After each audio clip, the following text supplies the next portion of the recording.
You arrange to meet up with somebody on a dating app. You arrive at the bar and they text you that they will be late and for you to order 2 fireballs while waiting for them. They never show up, so you just resort to thinking that you have been stood up. But then a guy sits a seat away from you at the bar and offers to buy you drinks and dinner so that you don't feel like your night has been wasted. He keeps insisting, and there is a potential for you to have free drinks and dinner. What would you do? The premise of the story, the premise is here. What would you do in the circumstance? What do you do? Just tell me, be like, listen, I'm a hoe. Can't lie, during my hoe phase, I would have probably fallen for this. It's like free drinks and dinner, like duh, no brainer. And that is why I'm telling you this story today. Hi, I am in the presence of greatness yet again. Acknowledge it properly. Sorry, fuck. You look a bit lost, you're like, what is this girl all about? I think we have found you. That is, if you're into different structured stories, different exposés, different stories about people who have gone bad, who have turned their life to crime, or if you're into stuff like last meals and listening to stories about death row inmates and how they got there, how they got to eat their last meal, because there's a large variety, there's a vast variety on this channel, so make sure, if you are into all of that, to like this video, to subscribe for more. But now let's continue into that story, because I really want to know what you would have done. Because yet again, I don't think all of us would have seen this kind of situation as the protagonist of this story luckily did, with the help of a couple of people at the bar. So to set the scene again, let's say you have arranged to meet with the person on the dating app. You have arrived at the bar and they're telling you they're just delayed, they're like stuck in traffic. But make sure you sit at the bar and that you order 2 fireballs, so like 2 shots of fireballs, so that, you know, I immediately come through the door and I can spot you. Hey, that's the girl with the fireballs, that's my date. You do that, you text them about their ETA and they're just telling you it's 10 minutes more, stuck in traffic. They're just giving you random excuses. And you resort to thinking, it is what it is. I think this is the first time I'm gonna be stood up in my life. Hey, another story to tell my friends on a different day. And you just think, okay, I'm gonna wait for them like maybe 10 more minutes, then I'll drink these fireball shots and get out of here, go home. What else can I do? But then there's a guy that sits a seat away from you, so they're not like really close, really creepily, so they keep their distance. But you notice you haven't seen this guy walk in, because you were clearly looking at the door, waiting for your date, being like, is he about to walk in? And you notice that this person has not walked in during that time, so they must have already been at the bar. They start chatting you up and you explain the situation. You're like, hey, this is ridiculous. I think I'm about to be stood up, but let me just give him the benefit of the doubt. Like, before I start chatting with you, let me just give them one last call. And you do. And not just that the call doesn't go through, it doesn't go to voicemail. It seems like the number is not in use. Now you're a bit pissed off, you're a bit agitated, because it's not just like you're being stood up, but you're kind of being stood up publicly, like this person is sitting next to you. It has kind of wounded your ego, because somebody else has now witnessed it. And you also must be thinking, okay, have I also gotten catfish? Like, his profile has probably disappeared off the face of the earth, because apparently his number is no longer in use, so he was, using a burner phone to set this whole thing up? So you're kind of getting like really aggy and just pissed off. So you do start chatting with this guy. He's not that bad looking, he doesn't seem weird, he's asking like all the normal questions. He wants to buy you drinks and dinner and he wants to move the conversation to the table. Luckily for the protagonist of this story, she didn't get that pissed off. She didn't get pissed off because what she didn't realize at the time of this event is that she was gay. She was just not into men, so she didn't really care. And honestly, here, being gay might have saved her life. I mentioned the alternative immediately because I think a lot of us would have been pissed off. Your ego would feel wounded and you would be like, well, I don't want to feel like my night has been wasted. This guy just politely asked me to move to the table with him. He's gonna buy me drinks and a dinner. Like, what do I have to lose? I don't have to go home with him. He doesn't have to know I'm not gonna go home with him. Just gonna have free drinks and dinner, get the hell out and go home. At least I didn't get out of the house for nothing.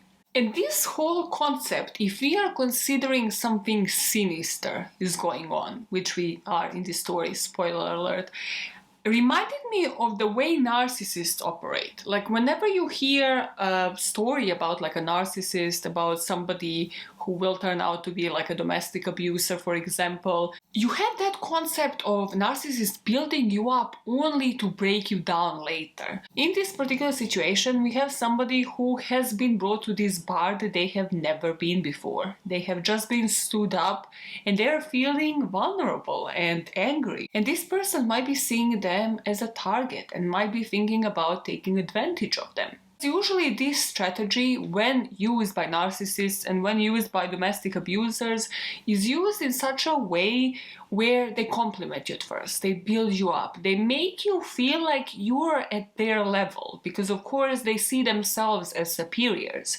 So they do everything to begin with to make you feel like you're superior, because then that justifies them feeling like gods, having their god syndrome and feeling so above everybody else. But then, soon enough, as they build you up and now you start feeling like, yeah, I am the shit, well then they can't have that because they are actually inferior and they're not actually at that level at all.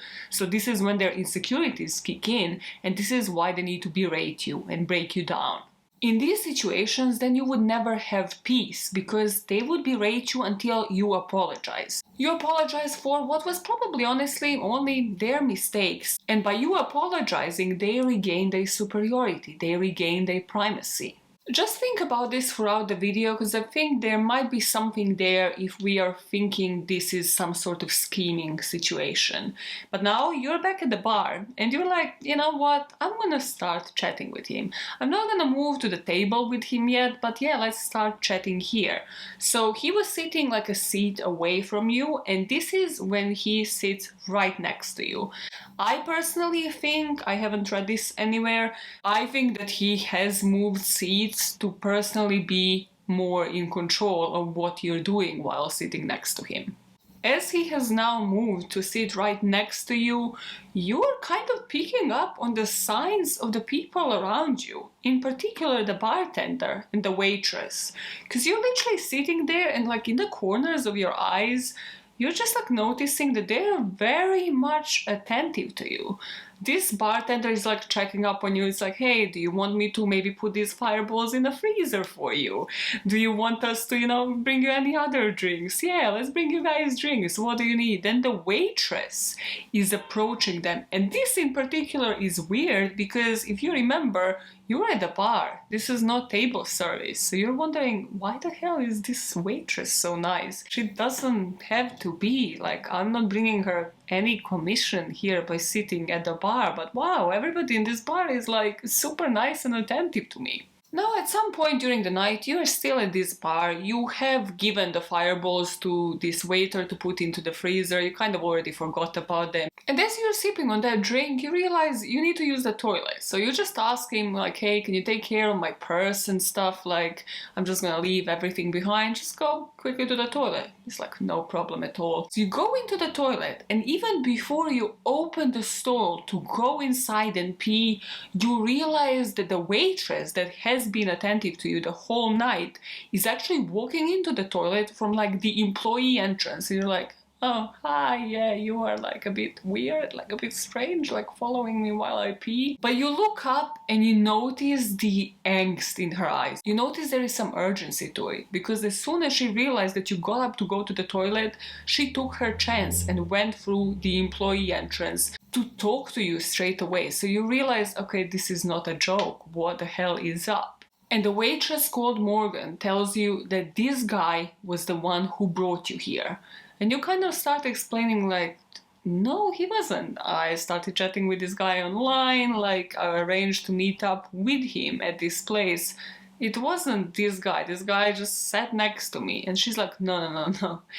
You don't know what I know. I didn't just walk into this employee entrance for no freaking reason. Me and this bartender realized that we were all attentive to you the whole night.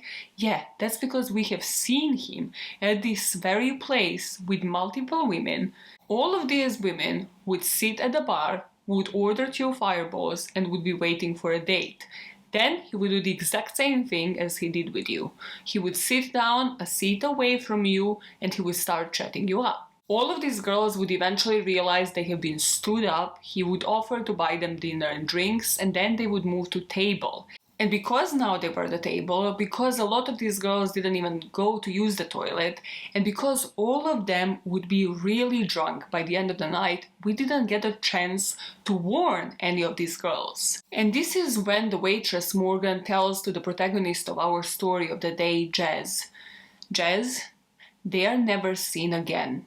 And he clearly is. So whatever is going on, even if he is just a sleazebag who is picking these girls up, paying them for drinks and dinner, and then going home, sleeping with them, taking advantage of them, most probably raping them, judging by the amount of alcohol they had in their system, we would never see these girls again, and we would see him applying the exact same tactic. He always pays in cash, so we can't even call the police, because what do we report? It's like, hey, there's this guy at the bar that was chatting a girl up and then paid for her drinks and dinner. Oh my god, criminal action. And then she left with him. Like, what do you report? There is no crime to be reported here. So Morgan tells you, you need to go back, you need to get the hell out. Somehow you need to not react like we had this conversation. Don't react like you have been warned or you have been spooked. Also, immediately ask for a different drink, because another thing that I didn't tell you so far is that when they would move to the table service, I would be serving the drinks and the food to both of them, right? And the amount of drinks that these girls would drink and the level of drunkenness that they would reach during the night just never made sense. Like, they would have 1-2 drinks and just look completely wasted by the end of it. So he might have spiked your drink already. So Jazz is there like, okay, so I'm just gonna go pee and then act like completely normal. Yeah, cool. This conversation ends, Morgan leaves, just proceeds like everything is normal, she hasn't just went to the toilet after this girl. And Jazz is now in this toilet stall thinking like, okay, I must like pull off the Oscar-worthy performance right now as I get out. But then she remembers, oh my days, my purse. My purse is out there. My purse that has my ID that has my address on it. I just could only hope that this bartender kept an eye on him this whole night, because what if this creep knows my address? He knows how to hunt me down regardless. She's like, why did I leave my purse behind? Before I tell you what happened once Jazz did leave that toilet, let's focus a bit on how did he actually get her to the bar. Was it a scheme or was it all the same guy? How did this person get her there?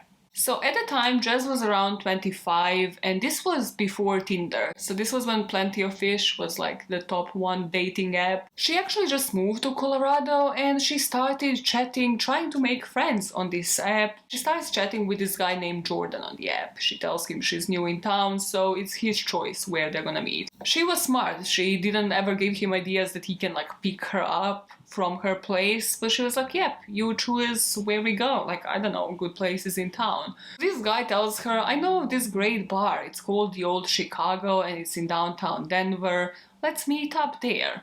And Jess is looking at it on the map and she's like, okay, this is like 30-minute drive from where I'm at, but sure, I'm new in town, I will explore the area and then I'm gonna meet this guy at the bar. No problem, like there's no fuss, you know, I'm exploring like a different part of town. But the way you and me are probably looking at this is that this is some place that he is familiar with and this is the place where she is on his territory. And as Jess is still in the toilet, probably all of the red flags are running through her head, like the fact that when she was driving, it was like a smooth ride, it was 30 minutes on the dot. But then when she arrived there, he would tell her that he was stuck in traffic. And she would be like, I mean, there's no traffic when I was driving. Like, where the hell is he coming from? But she's like, I don't know this town. He might have come from completely different direction. Fuck it, let's trust him. But then the last thing that he texted her was that he was actually held up, that he was pulled over. And she was like, didn't you tell me you were stuck in traffic? How were you speeding and also stuck in traffic? And she's now thinking like, oh my god, I should have picked up on this before. And also the fact that he asked me to sit at a bar. Why would he have asked me to sit at the bar? It wasn't because he was just gonna come in and then spot me from the door and we can easily spot each other. No, it was because they knew that if I was to be sitting at a table, I wouldn't be as exposed. If I was to have sat at a table and some creep would approach me, well, I would know that they're a creep because that's not something you do. And also the fact that I didn't notice him walk in means that he was already in. And she's like, Morgan was right. This must have been the guy that was communicating with me. Or he has a friend that has lured me in particular to meet with him. And she's there like, oh my god, the bartender. The bartender offered to put the fireballs into the freezer. Not because he wanted to keep them chilled, because this guy is definitely gonna appear, but because he thought like this guy might spike them. He might freaking spike my drink. So Jazz is there like, cool, just gonna get out to the toilet, just sell him some story that I'm actually gonna meet up with a friend and get the hell out of here. She continues chatting with him as if it was normal, but now she's picking up on things that she probably wouldn't have had it not been for this waitress. Like how persistent he is. Once she rejects like to sit at the table and have dinner, she's like, no, actually I'm not really feeling hungry, just not in the mood, I've just been stood up.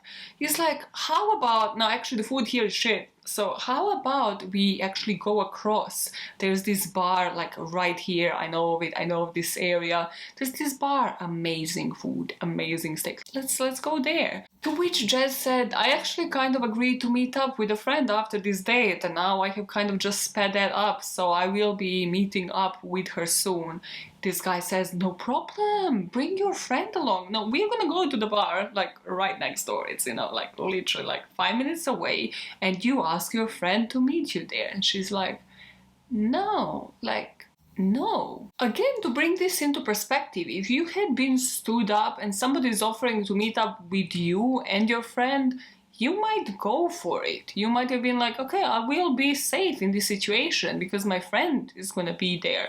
Or you could twist that around and be like, no, actually, my friend will meet us here, and then all of us are going to go to this place. You might feel like you are in control of the situation. But what you might not realize is just how not in control you are, because he offered to go to this other place before the friend arrives. Which means if he has a plan to do something with you, he could kidnap you between those two places. And even if not, even if your friend was to meet you at the bar and then walk somewhere to this secondary location with you, well then, if this is some organized crime, if somebody else is involved here, they might be waiting just outside and they might overpower both of you. And usually, I need you to understand, in these situations, these girls would sit with him and would move to the table immediately as he asked, because they didn't want their night wasted. They would have free drinks and food, so he didn't even have to be this persistent. He didn't even have to try and convince them. Before I tell you the outcome of this story, let's focus on this for a second from the perspective of this being the recruitment tactic for human trafficking. When it comes to the Operation Fireball, it has been discussed online whether it is just like an urban legend or whether it is actually like organized human trafficking ring. And just these traffickers getting really witty and understanding how to use the modern technology, how to use dating websites to lure these women in that nobody would miss or that they would be new in town. So the discrepancies are that usually the targets would be women or children, but they would be either like refugees or immigrants who would apply for jobs here. I'm not gonna go in depth here. I have done the whole hour on Operation Fourth that you can watch after this video. but it would usually be women, children, or migrants. Somebody that the traffickers would perceive nobody would miss, or that they wouldn't report them missing for a substantial period of time. Also, there wouldn't be such an elaborate plan. They would either use online job ads, or they would use fake profiles online, and they would lure a victim into a location. They would take them by force. But usually the victims that would fall for sex trafficking are either, as we spoke about in Operation Ford, desperate for jobs, for better prospects in life in terms of financial gains. And in that particular video, we spoke about how they would have no other alternative. Otherwise, they would have definitely chosen that alternative. And when they would target them through the online dating websites, then they're looking for somebody desperate to be loved. Among the people that have been looking into trafficking, this has been known as the lover boy or Romeo pimp technique. And it is when somebody lures a vulnerable woman, gets her to believe that she is in a relationship with this person, to believe that she is loved, that she is the center of this world. And then after weeks or months of grooming and psychological abuse, the physical abuse would start and they would get them into sex work. So thinking about discrepancies, yes, Jess was new in town, but she did have family and friends that cared about her. She did have friends in this very town. Also, these traffickers, if you think about it yourself, if you can lure somebody for months and have like a really long game going, wouldn't that be a worse off option compared to just targeting somebody vulnerable from your fake online profile, getting them to meet you somewhere on the street, on random side street, and kidnap them and go from there? But then when you look at it from the perspective of, okay, what if this is trafficking? Well, fraud has been used as in, this person clearly did set up a fake profile, so they're clearly hiding identity for some reason. Who the hell is the person next to me and how are they connected to it? Why have the waitress and the waiter both tried to alert me? Why have they been spotted in this bar chatting to multiple girls in these exact same circumstances? Like, if this was completely different, you would be like, okay, cool, he is just like trying to get these women and maybe like sexually assault them, which again, criminal, but like it doesn't follow a certain pattern. Here, it clearly does. And just to put this problem into context, according to data by the US National Human Trafficking Hotline, just between 2015 and 2018, almost 1,000 potential sex trafficking victims were recruited using the online social media platforms like Facebook, Instagram, Snapchat, Craigslist, as well as the online dating sites. And what we have to remember is that there is a reason as to why we don't hear about human trafficking cases, and it's not for the lack thereof.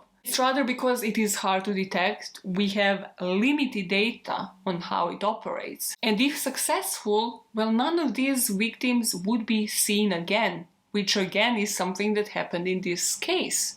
If these women actually went home, if they're actually alive and safe and know something dodgy happened to them, let's talk about this as if it was like sexual assault. Well, how come that none of them reported this to the police, who would then maybe come to this bar to ask for Morgan and to ask for this bartender to be witnesses here, to see if a crime was actually committed? In my head, this just goes in the favor of human trafficking, because why have they never reappeared and were never seen in the area? Now let's go back to Jess at that very bar again. What she's doing is working in terms of him showing his true colors. Because every time she says no to one of his offers, he proposes something else, and it's getting creepier by the second. After she said no to like meeting with a friend and then going to the bar, he says, what about a roof party? I know of a roof party in the area. I know this city on the back of my head, as you know. So again, you're thinking, okay, so he wants me to go into a building that I don't know nothing about, to go to the roof with him. Yeah, no. Again, sir, I'm saying no. What is next? Like, what else can you think of? And Jess describes that from that point on, it just seemed like he was straight up telling her what to do. It started moving from, let's do this, why don't we do this, why don't we, go for food and drinks, I know of a place, to like, yeah, we're doing it. And she just, again, said no. And at this point, she got really pissed and she was like, no, I am not going anywhere with you. And he got pissed off and just stood up and left. And she was just sitting at that bar, like now talking to this bartender, to this waitress. And she was like, I can't go out. I need to sit here until one of you finishes your shift. She's like, I'm scared. What if he is outside? I mean, what if he has my address? What if he knows which car is mine? I can't leave. So for 4 hours, she's just sitting at this bar, just chatting with these two and just waiting for them to finish the shift. And the bartender eventually did. I think it was midnight that night. And then he walked her to the car. She drives home now, and she gets home and immediately gets onto the dating profile and realizes, surprise, surprise, it has been deleted. So Jess actually did call the police, and she just said, I don't know if you just want to maybe note this down. There's no really a statement, there's no really a case here, but I just wanted to make somebody aware that this is happening. And the police said, we can't do anything. We can't take the statement down. What kind of crime are you reporting here? There's no crime. After this, how we know of this story is because it landed on the podcast Something Was Wrong. Jess was interviewed by the podcast host, and then Crime Junkie host heard of the podcast. She has covered Operation Fireball and then has done a follow-up, because Crime Junkie is one of the top 10 on the charts every single week. So women all around the US actually wrote into them. Women from all over the US wrote in, and some of them said, this happened to me in 2009. Some of them said, oh, it happened to me in 2019. It seemed like a pattern. They say the guy in my case would ask me to order 2 shots of tequila. The other woman would say, no, it was definitely Fireball in my case. So the drink that they would be ordering would be different, but everything else stood exactly the same. So this is truly where we stand at the moment when it comes to Operation Fireball. So to sum it up, what doesn't make it look like a human trafficking ring is the fact that these women in any of these cases were not outcasts. And as such, and by the fact that all of these women did write in, means that they're still alive, so they haven't been outsmarted by this ring. If we are thinking about the outcasts, about people that the police would immediately see as runaways, and if we are really thinking about these guys aiming at just people that are new in town, just whoever, on the dating app, and that these girls actually end up going missing, well, in that case, somebody would have reported them missing, right? And then they would look at their last location. Police would have made it to this bar. They would have questioned this bartender and this waitress, or just in any other state. They would have made it to the place where they were last seen. In every single one of those cases, what they should be doing then is looking at the CCTV footage, seeing if there is this one person that has appeared and has lured this woman in, and asking them who this guy is, trying to locate this person, trying to see if they have a criminal record. But this didn't happen. So this goes in favor of nothing sinister is happening here, nothing wrong to see, there is no crime. Just like in Jazz's case when she called the police, what crime can you even report? But that doesn't apply if the police will see these women as runaways.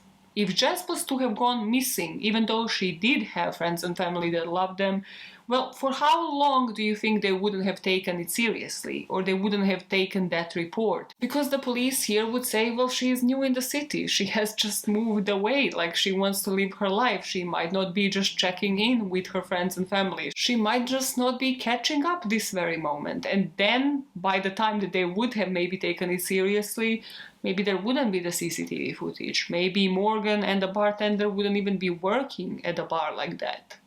And then this means that something like this would have gone unnoticed. And when thinking about how this might fit human trafficking, from what we know, there is no guidebook. And there is no guidebook because we know so little. So we can't fully say, yes, this definitely sounds like human trafficking case, but we can't also fully discard it as such. Because it does fit a lot of things that we know about when it comes to recruitment of human trafficking victims, such as having a fake online profile that then ends up being deleted, trying to lure the women into the area that they know nothing about, pretending you're one person, but then another person waits for them, making them feel unsafe at this unknown territory, trying to get them to a secondary location, which who knows where that would have ended up with. So I just don't think that there is enough reasoning for us to completely discard this.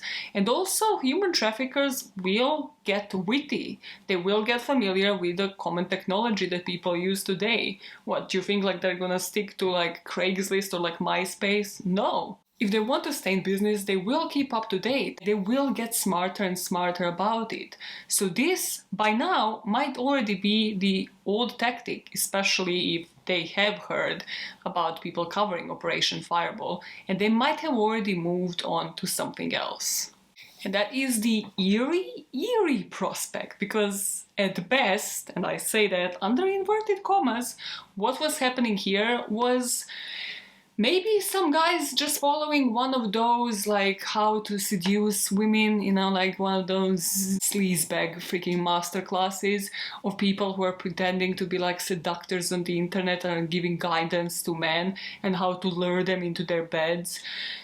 I mean, at best, and I say that very loosely, but at best, that is what is happening. And all of these women are ending up going home and possibly being sexually assaulted and just not reporting it because maybe they can't even freaking remember it because they were roofied.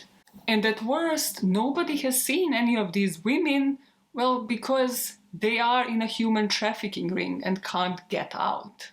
So that is the grim story of the potential human trafficking scheme, better known as the Operation Fireball.